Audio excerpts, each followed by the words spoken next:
ubuzima busanzwe musanzwe mukora iki? ubuzima busanzwe dusigaye nyene twikorera imizigo ndibonye imizigo ntayikorera Wo umuzigo wikorera ubuciye angahe? umuzigo nikorera n'ubuciye 5 biba ari ibiro nka bingahe umuzigo w'ibumbucima hari nk'ibiro nka bingahe? Ibiro 50 ego ubivana he na he? ndabivana mu kabande ndabishikana kuri Croix Rouge ubwo hariho nk'ikilometero kirenga kirahari uriko arakwikorera imizigo ubona birashaka kuzoba akazi k'ubuzima bwawe bwose? Oya ubwo ndashaka ko ndobivamwe narabona ubundi buzima bushasha. Nikiye kindi kintu wumva wokora kiretse kwikorera imizigo cyo kuzanira amafaranga? Ikintu numva nokora kwiga imodoka gutwara amamoto no kubanye n'umuntu yemewe mu Kirundi. Mbega ubona nkamwe abantu bose bakora ko kwikorera imizigo twotera imbere? Oya ntago twotera imbere kwa biravuna ahantu mbabara.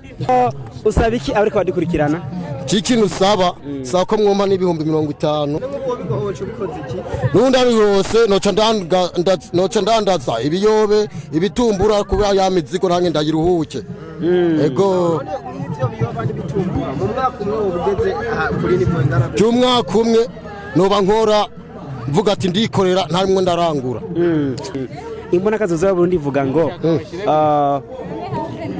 mu 2040 uzobara Burundi bwifashe neza hanyuma mu 2060 Barundi buteye imbere. Ntiwabibona he mu 2040? Ndashaka kuba ndumukire nanje niteza imbere kwanje. Ukize ufise nk'iki? Fise n'imodoka n'imoto